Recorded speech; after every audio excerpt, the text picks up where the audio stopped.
우리가 잠시 지난 시간에 있었던 일들을 상고하기를 원합니다.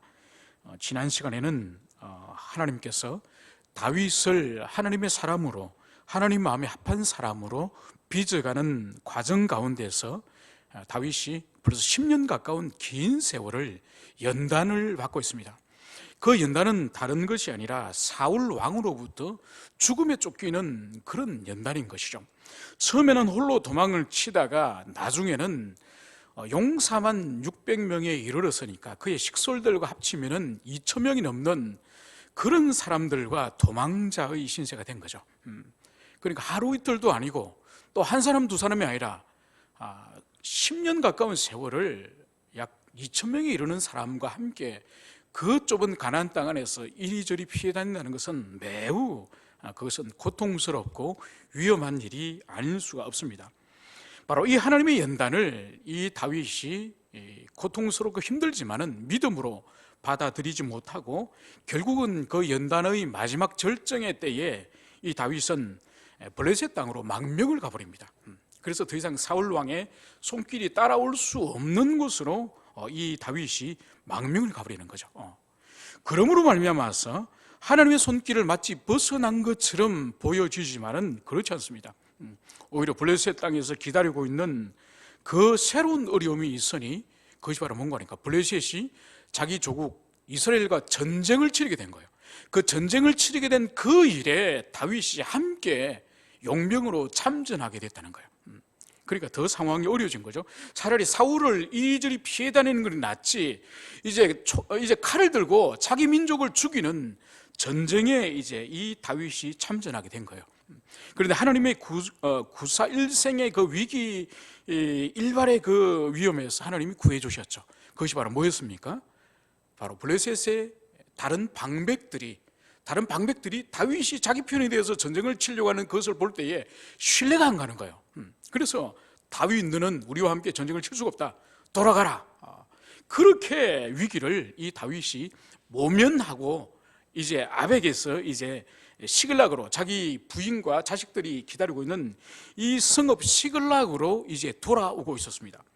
그런데 오늘 성경 저희들이 30장의 이 이야기는 바로 어떻게 시작을 하는 거니까 이 3일 거리, 이 아벡에서 시글락까지 올라오는 이 3일 거리, 이 3일 동안에 바로 아말렉의 사람들이 이 시글락, 다윗의 그 백성들과 다윗의 아내가 머물고 있는 이 성읍을 공격하여서 성읍을 불태워버리고 그리고 모든 것을 약탈해 가버리고 그리고 부녀자들과 아이들을 포로로 끌려갔다는 이 이야기가 30장 1절에 나와 있습니다.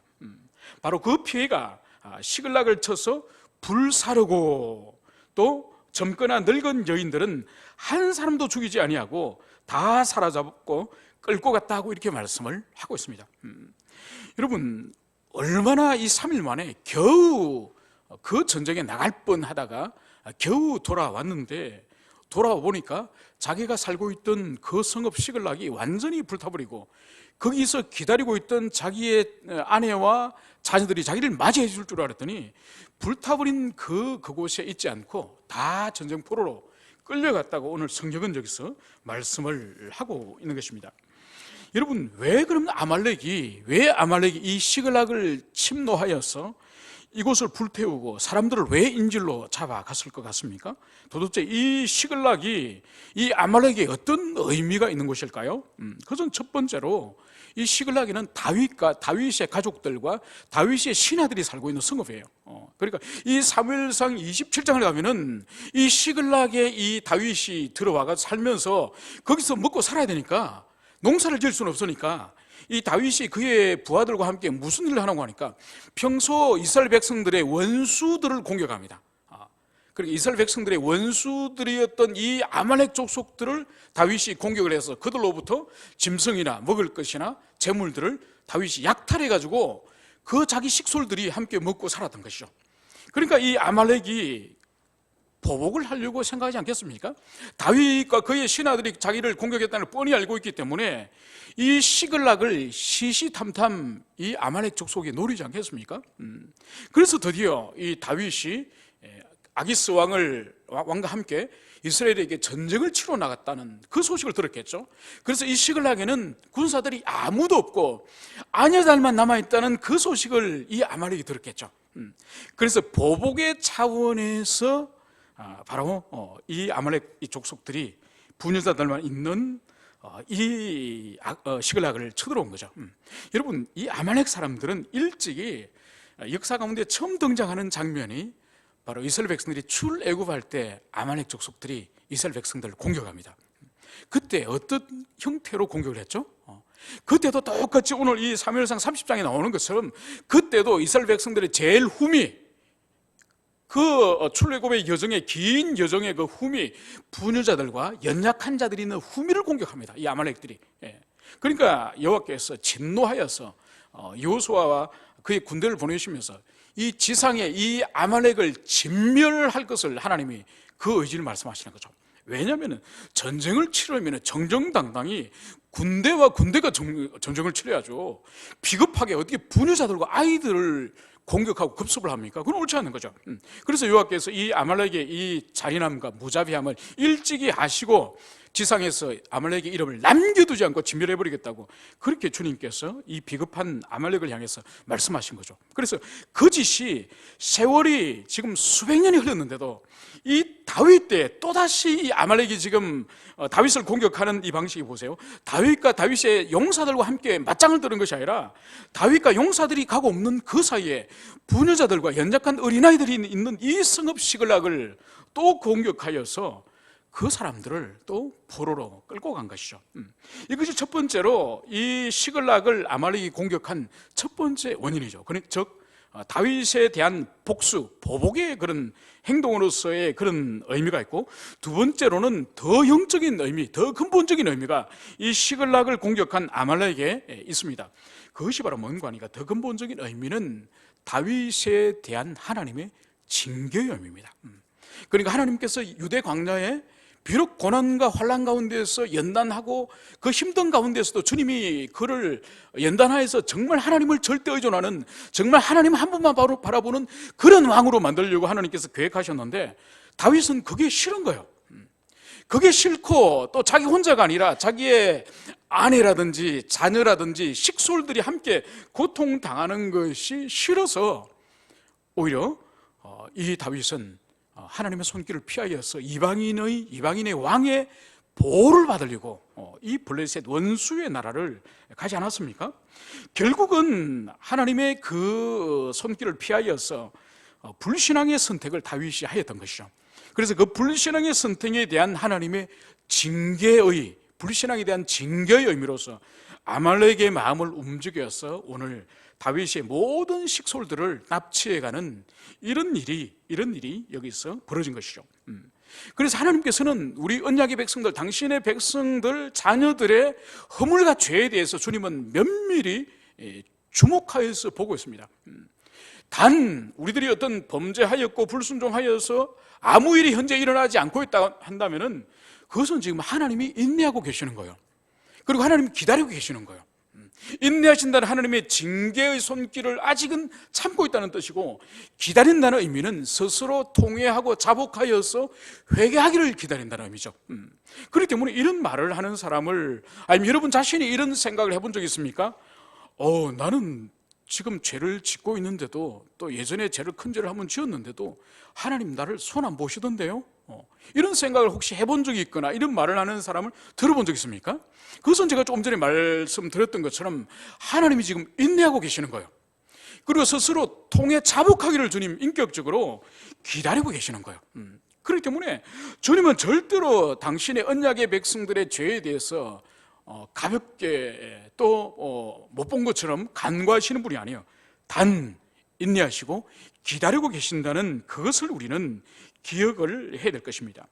오늘 성경 2, 3절에서 반복적으로 말씀하고 있는 것이 바로 뭔가 하니까, 성읍은 불탔지만은 바로 사람들은 한 사람도 죽지 않고 사로잡혀갔다, 이 말씀을 하고 있는 거예요. 여러분, 이것이 어떤 의미일까요? 이것은 바로 잠시 전에 제가 말씀드렸던 것처럼 하나님께서 다윗을 지금 징계하시되 그에게 완전히 소망을 끊어버리는 그런 징계가 아니에요. 그러니까 성읍이 불타고 가보니까 처자식이 거기서 다 죽어 있으면 사실 소망이 없는 거죠. 그거는 소망이 없습니다. 그런데 모든 사람들이 하나도 피 흘리지 않고 다 사로잡힌 거예요. 이것은 뭘 보여주는 거죠? 이것은 다시 가서 그 사람들을 살려서 데리고 올 수 있는 소망이 있음을, 그것을 보여주는 거죠. 그래서 하나님께서는 당신의 자녀들에 대한 징계와 또 하나님의 그 원수들이라든지 대적이라든지 이방인들을 다루는 방식은 징계가 아닙니다. 심판입니다. 그래서 우리 심판과 징계에 대해서 바르게 분별을 해야 되는 거죠. 그러니까 언약의 백성인 당신의 자녀인 우리를 향해서는 때로는 회초리를 들고 때로는 혹독한 고난을 허락하더라도 그것은 우리에게 망하게 하려는 게 아니에요. 우리를 고치려고 하는 거예요. 여러분, 우리가 어린아이를 집에서 키울 때도 그러지 않았습니까? 어린아이들이 잘못하면은 처음부터 매를 들지는 않죠. 보통 몇 번 타이르지 않습니까? 그죠? 몇 번 타이르는데도 그것이 안 고쳐지고 그러면은 매초를 들죠. 그런데 매초를 들 때 그 아이를 죽이려고 때립니까? 아니죠. 채찍의 아픔의 기억이 깊이 몸에 박혀가지고 그 짓을 하려고 할 때마다 옛날에 맞았던 기억 때문에 분명하게 그것은 부모님이나 어른이 거만하는 거라는 그걸 기억하도록 위해서 징계로서 채찍을 때리는 거죠. 그런데 전쟁터에 나가서 적군이 나를 죽이려고 하는데 그때 채찍을 가지고 자식 때리듯이 그렇게 찰싹찰싹 때려가지고 되겠습니까? 그때는 네 죽거나 내 죽거나 이판사판으로 그렇게 싸우는 것이 아닙니까? 그것처럼 징계는 자식의 버릇을 고치려고 하는 거지만은 대적에 대해서는 심판이죠. 그것은 대적에 대한 파멸을 주려고 하는 것이죠.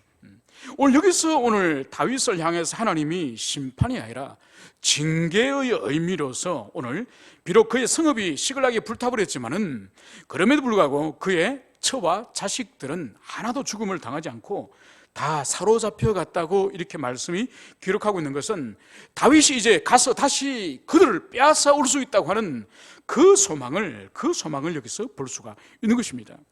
여러분, 오늘 이 다윗의 이 가족들과 이 자신의 식솔들이 왜 오늘 끌려갔습니까? 오늘 이 다윗이 시글락에 자신의 부인들과 이 자식들을 이 아말렉에 끌려가게 하려고 그 유대 광야에서 이 시글락으로 데려왔습니까? 아니죠. 여러분, 다윗은 자신의 아내와 또 이 식솔들에게 평강을 주기 위해서 왔습니다. 안식을 주기 위해 데리고 온 거예요. 그러니까 유대 광야에서 늘 사울 왕에게 쫓겨서 동쪽으로 서쪽으로 남쪽으로 북쪽으로 그 쫓기던 그 삶을 청산하고 이제 사랑하는 아내와 그리고 자녀들에게 또 그의 신하들의 가족들에게 안식을 주기 위해서 정치적으로 망명하여서 이 블레셋에 온 거죠. 그런데 어떻게 됐습니까? 안식을 지금 누리고 있습니까? 아니죠. 생명이 경각에 달려있는 그런 납치가 지금 일어난 것이죠. 이것이 바로 뭔가니까 이것이 하나님의 인도하심과 하나님의 도움이 없는 인간 자연 이성으로서 생각해내는 인간의 꾀의, 인간의 지혜의 한계라는 거죠.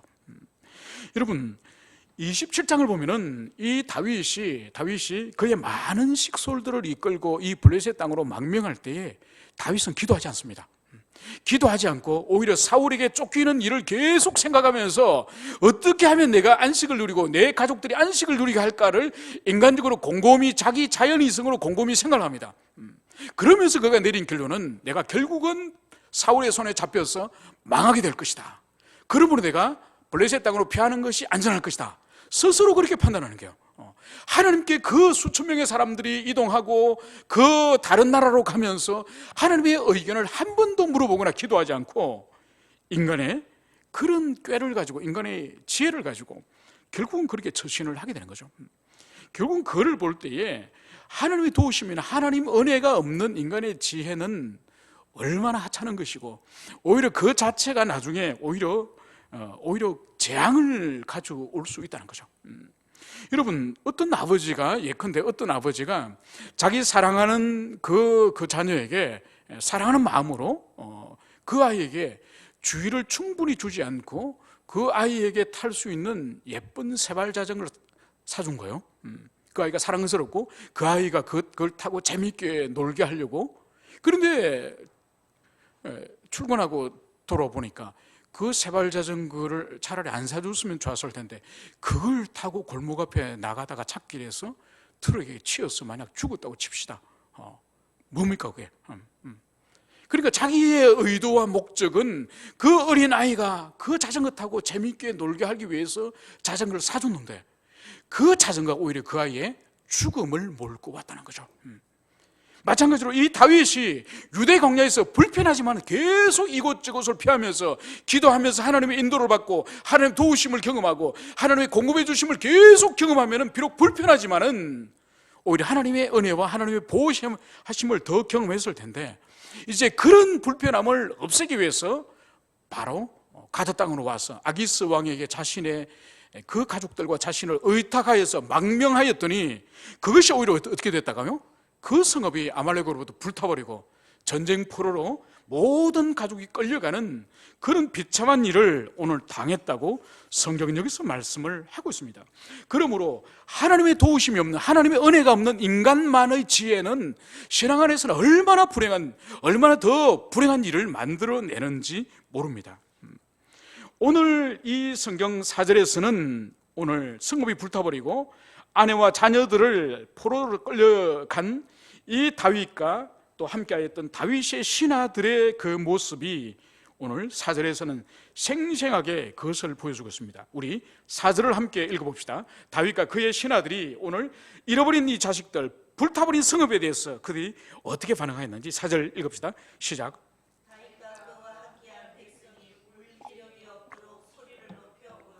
아멘. 보십시오. 다윗과 그의 백성들, 다 이 사람들은 남자들이죠, 그죠? 남자들이 아무리 남자도 자기 집이 다 불타버리고 그리고 사랑하는 자기 아내와 자기 자식들이 포로로 끌려갔는데 끌려가서 지금 벌써 죽었는지 아니 벌써 3일째 됐으니까 벌써 다른 나라의 노예로 팔려가 버렸는지 생사를 확인할 수 없는 이런 상황이에요. 여기에 남자 여자가 어디 있습니까? 그러니까 다윗과 그에 함께했던 모든 백성들이 통곡을 한 거죠. 오늘 성경은 뭐라고요? 통곡을 했는데도 울 기력이 더 이상 울 기력이 없을 정도로 이 남자들이 통곡을 하였다고 그것을 여기서 말씀을 하고 있습니다. 여러분, 이 남성들의 이 용사들의 통곡의 의미가 도대체 뭘까요? 왜 울었을까요? 아마 첫 번째는 자신들의 불찰에 주의 깊음 없었음에 대한 불찰에 대한 통곡이지 않을까요? 그러니까 아말렉에 대해서 그들이 먼저 약탈을 감행했지 않습니까? 다윗과 그 용사들이 먼저 약탈을 감행했으면 반드시 그들 또한 보복해 올 거라고 하는 예상을 했어야 되는데 보복을 예상했다고 한다면 600명의 용사들이 다 전쟁터 나가면 안 되죠, 그죠? 아기스를 어떻게 설득하든지 해가지고 자기들이 보복을 당할 수 있기 때문에 400명이 나고 200명이 그 성읍을 지킨다든지 그런 주의 깊음이 있어야 되죠. 그리고 또 무엇보다도 이 시글락을 비울 그때에 무엇보다도 이 다윗이 이 전쟁에 나가게 되는 여기에 결정적으로 결정하고 기여하지 않았겠습니까? 그러니까 다윗이 신하들을 설득했겠죠. 우리가 여차여차해서 아기스의 신세를 지게 됐으니까 우리가 이제 신세를 갚아야 될 때가 되었다고. 그래서 우리는 부득이하게 전쟁터에 나가야 되겠다고. 그러니까 다윗에 대한 원망도 얼마나 크겠습니까? 그리고 지도자가 모든 것을 결정하여서 지금 이런 일이 벌어진 거지 않습니까? 그러니까 유대 광야를 피하여서 이 가드 땅으로 망명 오자고 할 때도 아마 다윗이 최종 결정을 내리지 않았겠습니까? 다윗이 결정을 내렸겠죠. 그리고 전쟁터 나가는 것도 결정을 결국은 다윗이 했겠죠. 그러니까 이 모든 불찰에 대한 이 다윗에 대한 깊은 그런 원망이 이 울음 가운데 함께 있었겠죠.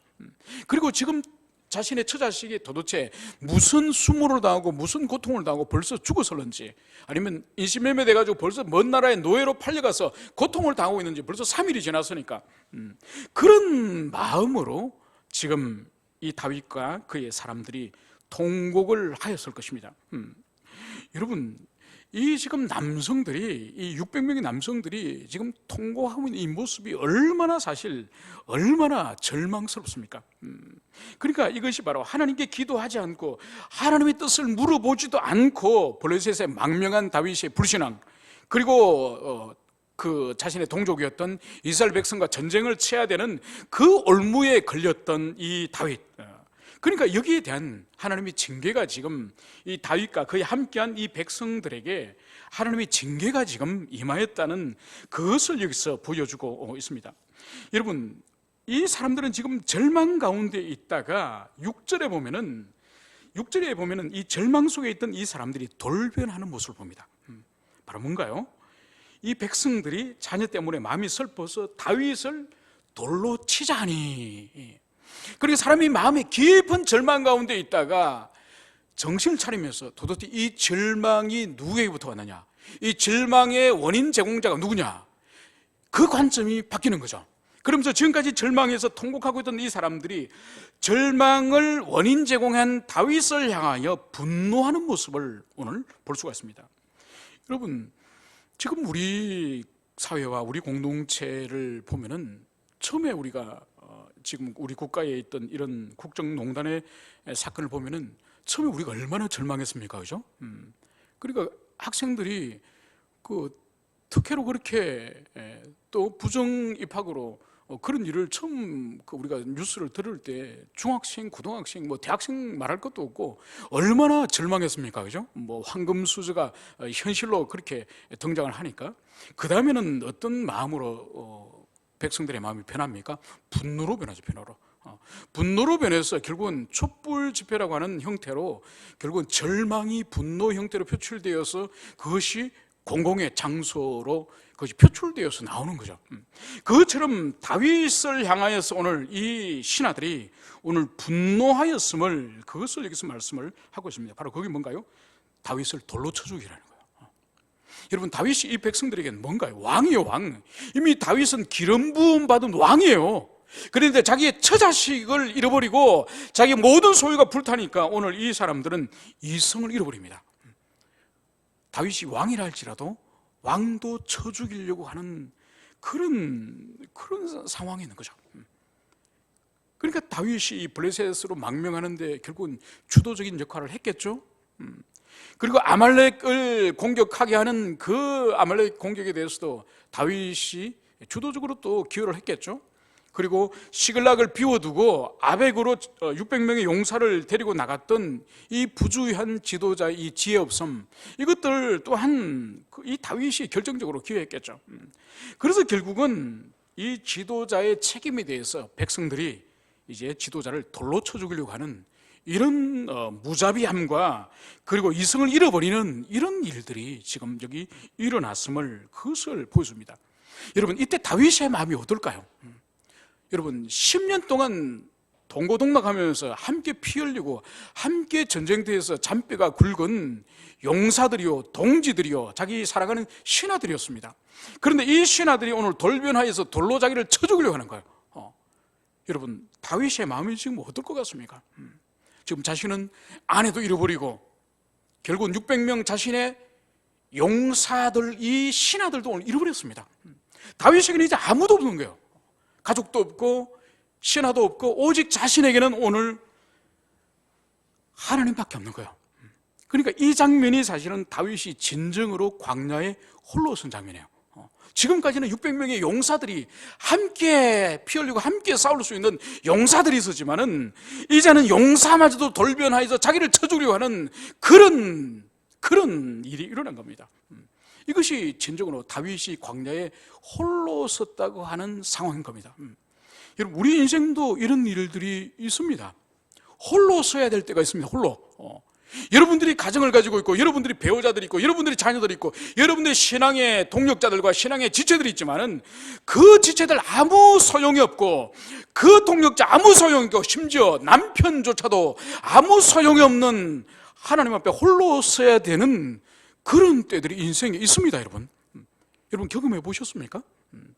배우자도 이 결단과 이 신앙 앞에서는 아무 설득 없는, 하나님은 오직 나 혼자를 원하는 그런 때가 있다니까요.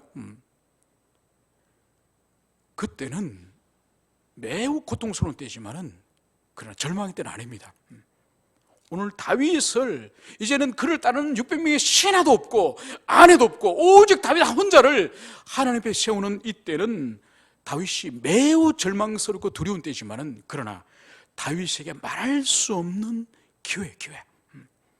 절망은 또 다른 기회로 연결되는 거예요.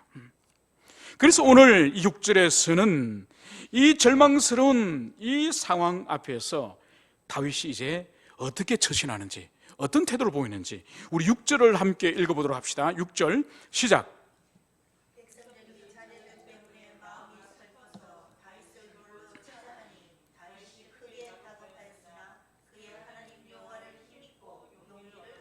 아멘. 보십시오. 이제 다윗을 돌로 치자니 다윗이 크게 다급하였으나 그의 하나님 여호와를 힘입고 용기를 얻었더라. 여러분, 다윗도 왕이지만은 그가 용맹이 있고 지략이 있는 사람이지만은 지금 이 상황은 하극상이잖아요. 하극상, 그죠? 자기가 가장 사랑했던 용사로부터 죽임을 당하는, 원수로부터 죽임을 당하는 것이 아니라 용사로, 자기 신하로부터 죽임을 당하는 이 하극상 앞에서 얼마나 다급했을까요? 그러나 그 다급함 가운데서 오늘 성경은 어떻게 말씀하고 있죠?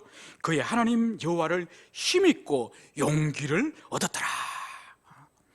여러분, 이것이 하나님의 은혜예요. 하나님의.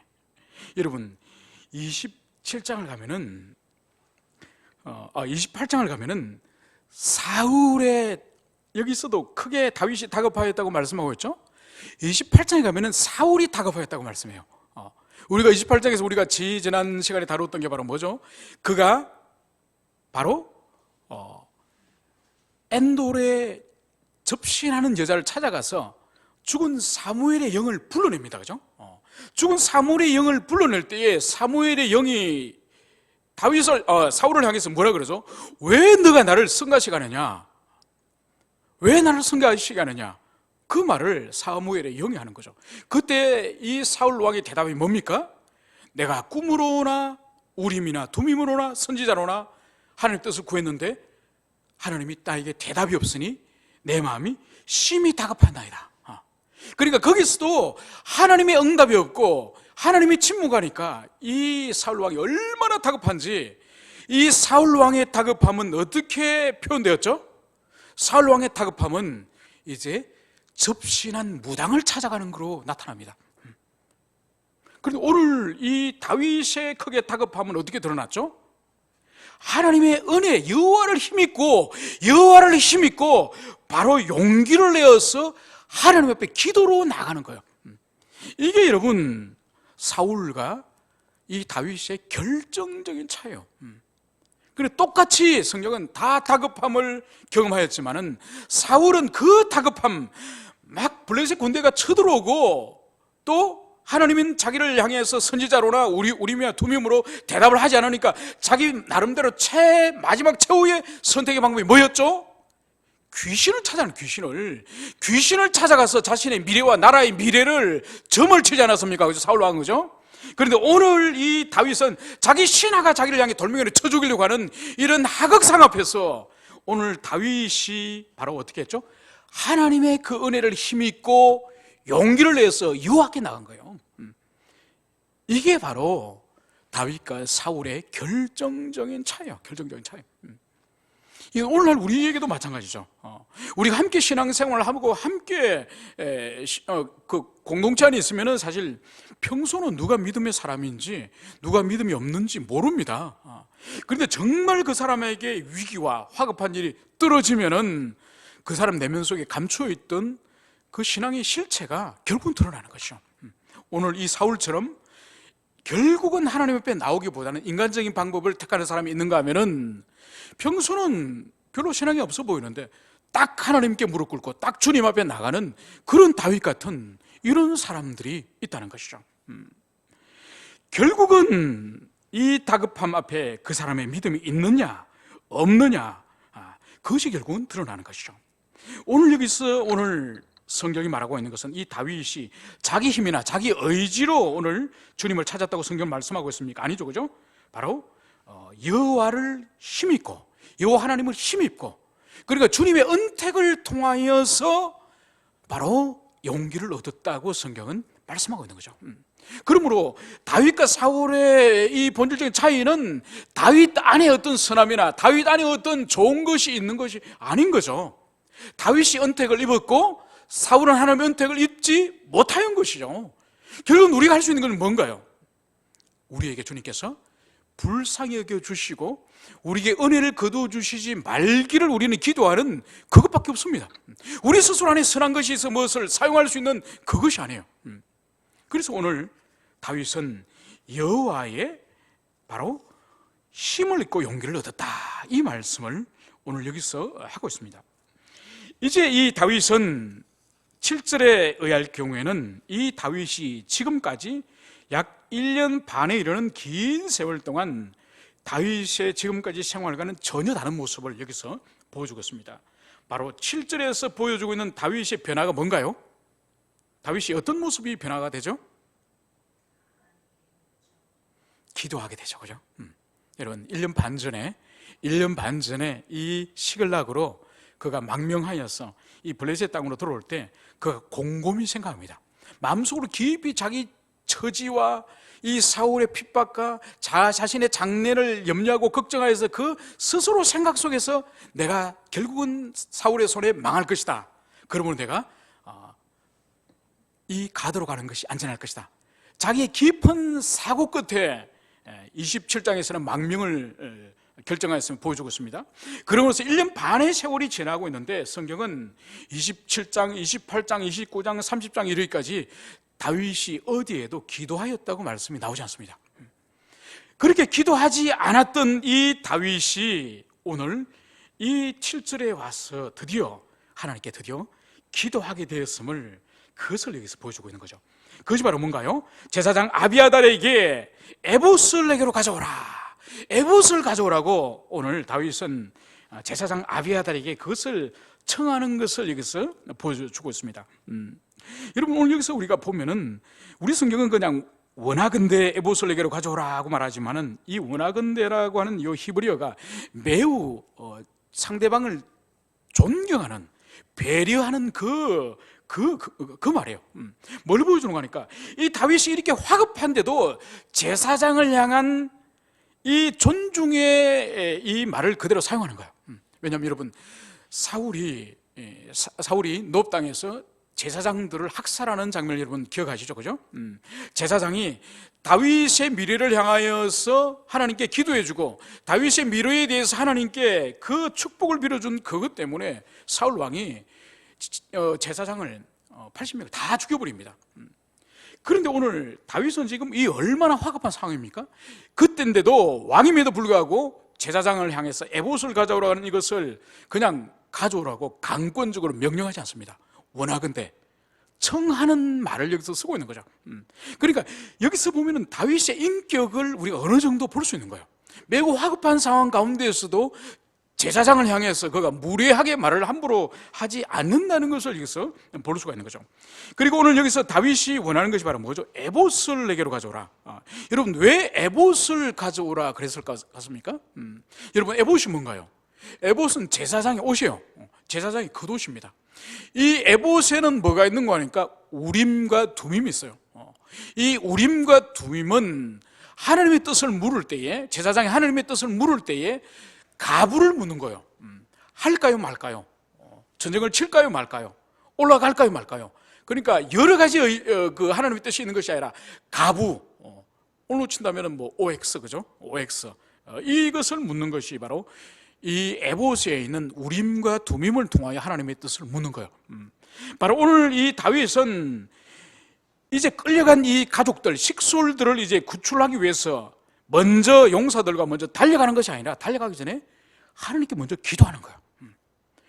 보십시오. 1년 반 전에 다윗이 이 가드 땅으로 들어올 때만 하더라도 물어보지 않고 자기 스스로 판단하고 결정하여서 오지 않았습니까? 오늘 그런데 그들의 식솔을 구원하기 위해서 오늘 어떻게 하죠?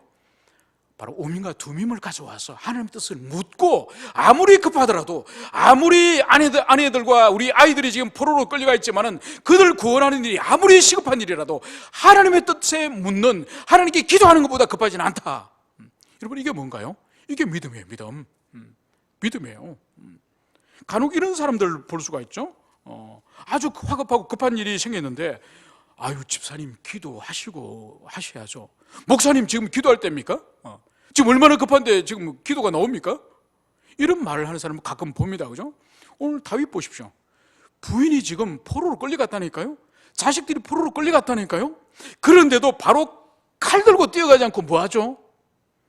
기도부터 하네, 기도부터. 이게 바로 믿음이에요. 이게 하나님의 사람이에요.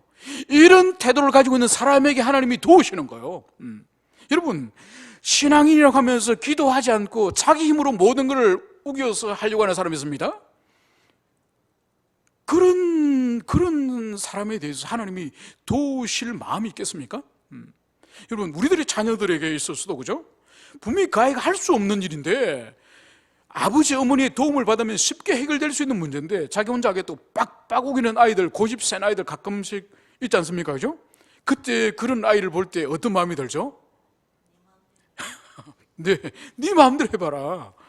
네 어려움에 빠지든 내가 도와주는지 봐라. 네 마음대로 해봐라. 이런 마음이 드는 거죠. 그것처럼 급하고 어려운 일일수록 그 일을 먼저 처리하는 것이 아니라 급하고 어려운 일일수록 먼저 하나님의 도우심을 구하고 그 일의 해결에 있어서도 하나님의 주권에 달렸다는 그 신앙 고백이 먼저 필요한 거죠. 주님은 그걸 원하는 겁니다. 결국은 오늘 하나님께 오늘 다윗이 에봇을 가져와서 하나님의 뜻을 구하는 것을 볼 수가 있습니다. 더 나아가서 8절에 보면은 우리가 알 수 있는 게 바로 뭔가 하니까 다윗이 여호와께 묻자와 이르되, 여러분 여기서 묻자와 이르되 이 의미는 바로 뭔가 하니까 오늘 지금 다윗이 분명히 하나님의 뜻을 내가 지금 그들을 뒤를 따라가서 내 가족들을 다시 찾을 수 있겠습니까? 하나님께 지금 뜻을 구하고 있죠. 그죠? 그 뜻을 구하는 방식은 지금 다윗이 두 가지를 쓰고 있는 거예요. 하나는 에봇을 통하여 우림과 두밈을 통하여서 가부를 하나님께 묻고, 또 하나는 오늘 여기서 다윗이 여호와께 묻자와라고 하는 이거는 어떤 표현인 거니까 인격적으로 사람이 사람을 대하여서 물어보듯이 하나님께 인격적으로 기도하는 모습이에요. 그러니까 지금 다윗은 단순히 지금 제사장에게 우림과 두밈을 통해서 하나님의 뜻이 가부간에 뭔지 물어봐라 여기로 끝나는 게 아니에요. 제사장을 통해서는 물어볼 걸 물어보되 자기 자신이 하나님께 인격적으로 지금 기도하고 있는 거예요. 기도하는 두 가지 물어보는 거예요. 그래서 하나님께서 뭐라고 오늘 여기서 말씀하시죠? 그를 쫓아가라. 내가 반드시 따라잡고 도로 찾으리라. 하나님께서는 이 다윗의 이 믿음의 이 기도에 대해서 쫓아서 올라가면은 반드시 그들을 따라잡고 그 끌려가는 처자식을 다시 회복할 수 있을 것이다. 그것을 여기서 주님께서는 말씀을 여기서 하고 있는 것이죠. 여러분, 이 기도 보세요. 너무 신기하지 않습니까? 1년 반 동안 이 성경은 이 다윗의 기도를 성경은 기록하지 않습니다. 아마 1년 반 동안 다윗은 실제로 기도하지 않았을 것입니다. 그런데 오늘 다윗이 기도하자마자 오늘 어떤 일이 벌어졌죠? 즉각적인 하나님의 응답이에요. 오늘 하나님의 응답은 하나님께서 제사장 아비아달에게 응답한 게 아니에요. 하나님이 직접 다윗에게 오늘 말씀하시는 거예요. 쫓아가라. 그러면 모든 것을 다시 찾을 수 있을 것이다. 이것은 하나님이 이 다윗을 향해서 직접적으로 다윗에게 응답하는 거예요. 여러분, 이것이 사실 성도의 최고의 소망이고 최고의 기쁨이 아니겠습니까? 지금 처자식이 끌려가고 집안이 다 불타버리는 이런 절망적인 상황인데도 다윗이 기도하니까 하나님이 응답하시는 거예요. 여러분, 어떠한 절망스러운 상황을 할지라도 우리가 기도할 때 하나님이 응답해 주시고 우리와 함께 하실 때는 그 위기 아니에요. 그 위기 아닙니다. 오히려 하나님의 응답이 없는 그게 진정으로 절망이죠.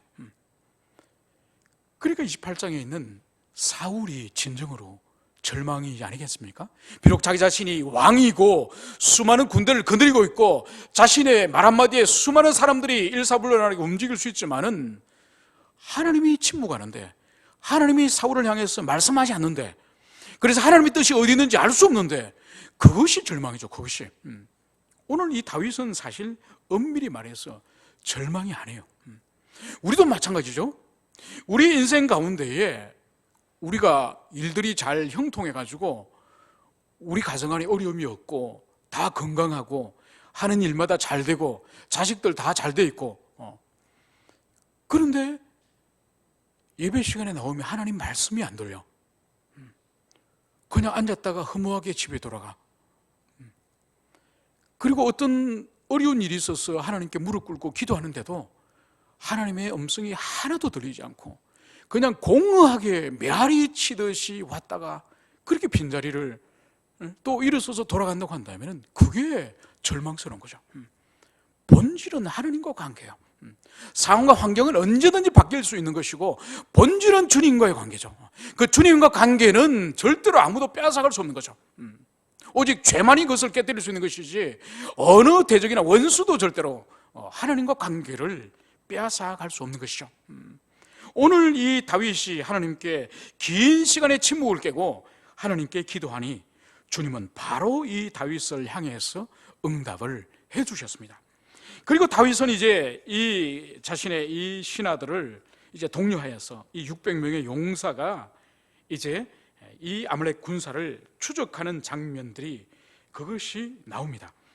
그런데 그 600명의 용사 가운데 200명은 피곤해서 결국은 중간에 낙오하고 400명의 용사가 이제 다윗과 함께 출발하였음을 그것을 보여주고 있습니다. 그런데 오늘 이 다윗의 이 사람들과 다윗의 이 사람들의 특징을 볼 수 있는 것이 11절부터 15절까지 예기치 않았던 한 사건을 성경은 기록을 하고 있습니다. 바로 그것이 뭔가요? 이 아말렉 사람들을 뒤쫓아가는 그 광야에서 바로 쓰러져 있는 애굽 사람 한 사람을 길에서 만나게 되는 것입니다. 바로 누군가니까 애굽 사람이 사흘 밤 사흘 낮 동안 음식을 먹지 못하고 병이 들어서 이 광야에 쓰러져 죽어가고 있는데 바로 이 사람을 다윗과 다윗의 사람들이 발견하고 바로 이 사람에게 물과 떡을 주었다고 성경은 말씀을 하고 있습니다. 여러분, 이게 쉬운 일일 것 같습니까? 자기 처자식이 지금 포로로 끌려갔는데 어떻게 됐는지 알지 못하는데 옆에 쓰러져 있는 한 사람을 이제 먹이고 물을 마시게 하고 돌봐주는 그 일이 가능할까요? 어느 정도는 가능하겠죠. 이 정도는 가능하겠죠. 그 사람 곁에 물병 하나와 떡덩어리 하나는 두고 정신 차리고 이거 먹고 힘을 얻으라, 이 정도는 할 수 있겠죠. 그런데 일행 전체가 오늘 가던 길을 멈추고 이 애굽 한 사람에게 오늘 먹을 것과 마실 것을 주는 것을 볼 수 있습니다. 여기서 우리가 뭘 볼 수 있죠?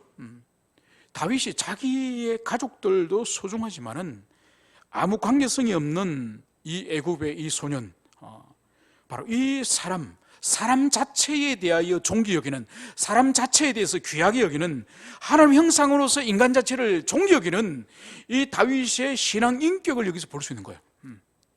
그러니까 다윗은 사람을 절대로 수단으로 삼지 않고 있다는 것을 지금까지 우리가 볼 수 있습니다. 그러니까 이 애굽의 애굽 사람, 이 사람을 결코 오늘 이 사람의 생명을 귀히 여겨서 가던 길을 멈추고 오늘 여기서 먹이고 마시게 하는 이 모습을 여기서 볼 수 있는 거죠. 그래서 다윗의 인격과 성품 가운데, 신앙 가운데 볼 수 있는 것이 바로 뭔가 하니까 인간에 대한 보편적 사랑이 있는 그런 사람이다, 그것을 볼 수 있는 거죠. 여러분, 인간에 대한 보편적 사랑, 이거는 쉽지가 않습니다. 여러분, 특별 관계에 있는 사람을 사랑하는 것은 사실 어렵지 않죠, 그죠? 우리들의 자녀를 우리가 사랑하는 거는, 이거는 누구든지 다 할 수 있는 겁니다, 그죠? 이거는 사실 자기와 특별 관계에 있는 자녀에 대한 사랑은 이것은 사람뿐만 아니라 짐승과 가축도 사실 그 정도는 다 하는 거죠. 여러분, 강아지나 송아지 처음 태어나고 나서 그 송아지, 강아지 다른 사람이 함부로 만지려고 이렇게 강아지 만지려고 하면 어미 강아지거나 어미 소가 어떡합니까? 가만히 놔둡니까? 안 하죠. 그냥 물을 떼죠, 그죠? 핥힙니다. 소도 마찬가지고 머리 뿔로 자기 송아지 만지려고 하면 머리 뿔로 막 박습니다. 왜 그럴까요? 본능적인, 자기 새끼에 대해서는 본능적으로 짐승들은 다 있는 거예요. 그것처럼 사람도 자기 자녀에 대해서는 본능적으로 다 있는 겁니다. 그래서 이 본능적인, 이 혈연적인 이런 사랑은 사실 그렇게 수준 높은 고차원적인 사랑은 아니에요. 누구나 다 있는 거기 때문에. 그런데 아무런 관계가 없음에도 불구하고 인간이기 때문에, 그 사람이 인간이라는 존재 자체 때문에 장애가 있든지 아니면 연로하신 어르신이든지 안 그러면 갓난아기든지 아니면은 아무런 사회적인 생산성을 가지고 있지 못하는 중환자실에 있는 그런 사람이든지 간에 그 사람이 호흡이 있고 그 사람이 사람이라는 자체만으로 존귀하다는 이것이 바로 인간에 대한 보편적 사랑이죠. 이거는 뭐 민족이나 뭐 색깔이나 뭐 모든 걸 떠나는 그 사람이 인간이라는 그 자체만으로 존귀 여기는 이것이 이제 고귀한 인간 사랑인 거죠. 오늘 다윗에게 있어서 그것을 우리가 발견할 수 있는 겁니다. 이것은 오늘 우리 그리스도인들에게서도 이거 사실 매우 필요한 것이고 중요한 것입니다. 왜냐하면 우리 그리스도인들은 그리스도인들끼리 얼마나 친해요, 그죠? 교우끼리 얼마나 친한지 모릅니다. 나쁜 건 아니에요. 그런데 신앙 밖에 있는 사람들에 대해서도 사실은 그렇게 귀하게 여기고 사랑해야 되거든요. 그게 현저하게 우리가 약한 것을, 그것을 여기서 볼 수가 있습니다. 결국은 이 다윗은 이 쓰러져 있는 이 애굽 소년, 이 사람을 먹이고 입히고 정신을 회복하여서 결국은 이 사람을 통하여서 이 사람이 소속이 어디고 출신이 어딘지를 묻게 됩니다. 바로 그 물음을 통하여서 이제 다윗은 큰 도움을 받게 되니, 바로 사흘 전에 이 소년을 버리고 도망친 바로 주인이 이 다윗의 시글락 성읍을 공격하고 불태웠던 이 아말렉 사람이었다는 거죠. 그래서 이 다윗은 이 애굽의 소년을 설득하여서 이제 이 소년이 이제 이 다윗의 사람들을 인도하여서 결국은 이 아말렉 사람들이 도망친 그곳으로 결국은 인도하였음을 성경은 보여주고 있습니다.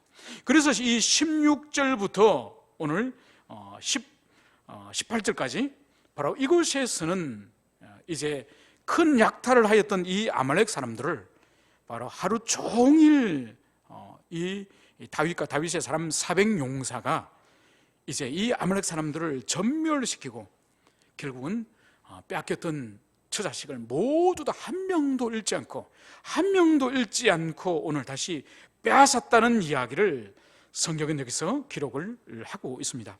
그러면서 20절을 보면은 우리가 주목하여 볼 것이 바로 무엇이 있는가 하니까 20절에 보면은 이제 다윗이 또 양떼와 소떼를 다 되찾았으니 무리가 그 가축들을 앞에 몰고 가며 이르되 이는 다윗의 전리품이라 하였더라. 아멘. 자, 여러분, 이제 다윗의 이 신하들이, 백성들이 이제 가축들을 몰고 가면서, 이 짐승떼를 몰고 가면서 하는 말이 뭔가요? 이는 다윗의 전리품이라 하더라. 이 말이 뭔가요? 조금 전까지 다윗을 돌로 쳐 죽이려고 했지 않습니까? 그죠? 그 신하들이 자신의 처자식이 다윗의 그 리더십, 하나님을 묻지 않고 인간적인 깨를 따라서 했던 그 리더십 때문에 자신의 처자식들이 죽었는지 살았는지 모르는 이 위기 가운데서 이 사람들이 정신을 잃어버리고 이성을 잃어버리고 자기의 왕이었던 다윗을 돌로 쳐 죽이려고 했던 이 사람들이 이제 전쟁에서 승리하게 되고, 승리할 뿐만 아니라 모든 약탈물을 다시 다 빼앗고, 그리고 이 짐승들마저 다 이제 빼앗은 이후에 이들이 인정하는 것이 바로 뭐죠? 이는 다윗의 전리품이라. 이 전쟁의 승리를, 이 전리품을 빼앗는 데 기여한 결정적인 그 기여자가 누구라고요? 다윗의 전리품이라고요. 다윗이 빼앗았다는 거예요. 이것을 통해서 오늘 무엇을 볼 수 있습니까?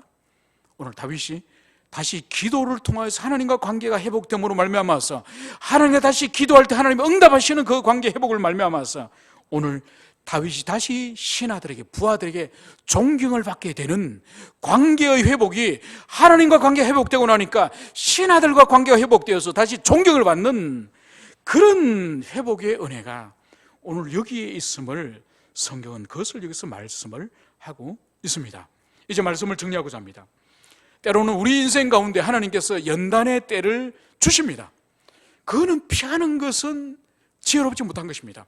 오히려 힘들고 고통스럽고 지리하고 그렇게 우리에게 썬 쑥과 같은 그런 물을 마셔야 될 때지만은 그 연단과 고난을 믿음으로 꿋꿋이 받아들이면은 그때는 지나갑니다.